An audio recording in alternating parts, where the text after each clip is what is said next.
Hi guys, it's Youcook here. Welcome to my channel. Today I am preparing one of the most popular and signature Vietnamese dishes. It is called Tam Bi Thit Nuong.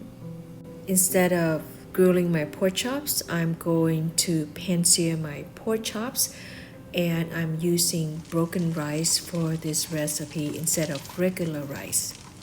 So if you're interested in learning how to make this recipe, don't go away. We're going to cook together. Before doing so, please like, share, and subscribe.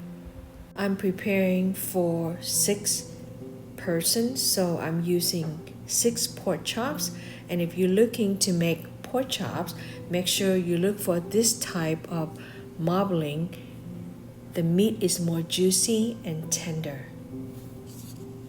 For some reason, I cannot seem to find this particular type of pork chops at any Asian grocery market, but I'm able to find it on Amazon Fresh. So I ordered directly from Amazon Fresh and they ship it to my house. It was on sale for $2.99 per pound.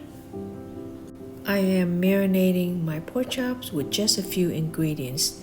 3 tablespoons of oyster sauce, 2 tablespoons of pure sesame oil, 2 tablespoons of peppercorn,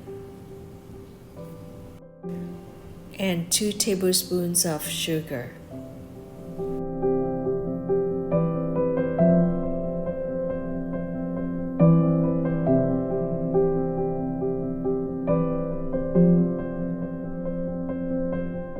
And that's it. Give it a good toss, making sure all the ingredients is absorbed in each piece of pork chop. Trust me on this recipe. If you follow these ingredients, 3 tablespoons of oyster sauce, 2 tablespoons of peppercorn, 2 tablespoons of sesame oil, and 2 tablespoons of sugar, your pork chops will turn out very tasty and delicious. This is an optional step. You don't need to add rosemary into this pork chop marinade. I happen to have 2 sprigs of rosemary sitting around and I don't want to waste it, so I add it in to my meat marinade.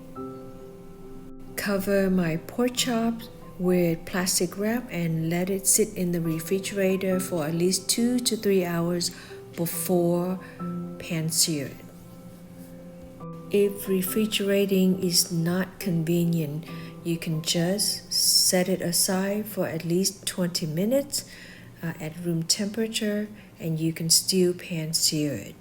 For this recipe, Tam Bi Thit Nuong, I'm going to use broken rice. What you see here is a full grain of rice. A broken rice is actually broken, and therefore the name broken rice passed on. In Vietnam, broken rice originally was considered a cheaper rice during harvesting, milling, or transporting by rice farmers in the Mekong Delta. We use broken rice because when cooked properly, it gives a very nice aromatic, nutty flavor, and you need to add less water. Next, I'm going to prepare my side dish. I'm using about 4 to 5 cucumbers. Peel the skin off just like that and then cut them into small, not so thin pieces just like that. For this recipe, I'm using radish and cucumber as my Vietnamese pickles. The most common one that you see at a Vietnamese restaurant, they use carrots and daikon as Vietnamese pickles. Here it is my cucumber and radish. I'm going to marinate my Vietnamese pickles right now. Add in 1 teaspoon of salt. Then add in half a teaspoon of sugar. 1 teaspoon of roasted sesame seeds, then 3 teaspoons of white vinegar. Now mix the cucumber and radish together and let it sit for about 15 minutes and my Vietnamese pickles is done. I'm using my sweet chili sauce throughout this recipe. If you haven't had a chance to watch that video, here's the link and please watch that video. Look how beautiful my fish sauce turns out using my sweet chili sauce. We're almost done, so hang in there. Right now I'm just going to quickly prepare my fish sauce. I'm using a whole lemon juice for my fish sauce. This is not the best way to squeeze out the lemon juice. My previous video, I had shown you how to do it by making a crosscut at the bottom of the lemon and just squeeze it out from there. That method is much cleaner, simple, and less messy. To prepare the scallion oil, chop 3 stems of scallion, add 1/4 cup of oil, put in the microwave for a minute, and your scallion oil is done as well. Now add 5 tablespoons of sugar. If you like it a little bit less sweet, you can add 4 tablespoons of sugar. 3 tablespoons of fish sauce. You can use any brand of fish sauce. Next, you can use cold water, warm water, but I prefer to use hot water because it dissolves my sugar quicker, adding 1/2 cup of hot water. And finally, add in 1 teaspoon of my sweet chili sauce to complete my fish sauce.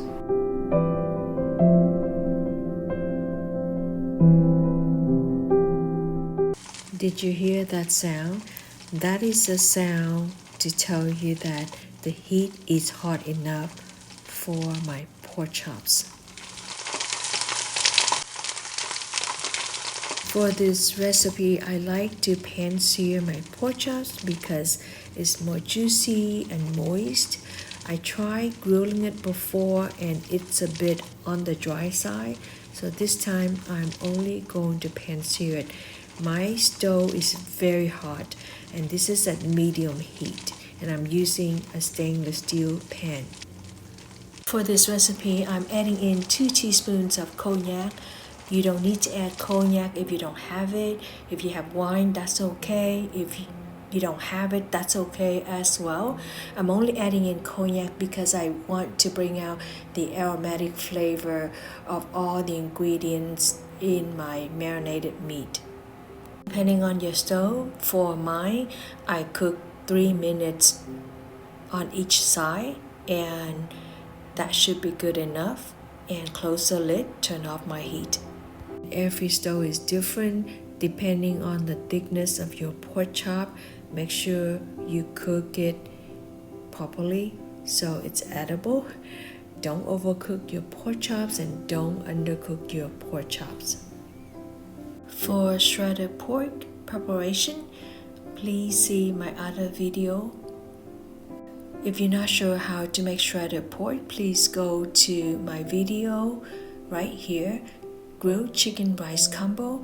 That's a recipe for shredded pork, homemade. That's it guys, Tam Bi Thit Nuong is done. Pan-seared pork chops with shredded pork served with broken rice topped with my sweet and flavorful fish sauce is done. Hope you enjoyed watching this recipe. Thank you so much for your time, support, and thank you for staying throughout this video. If you enjoyed this recipe, please give me a thumbs up, like, share, and subscribe. Until then, take care. Bye now.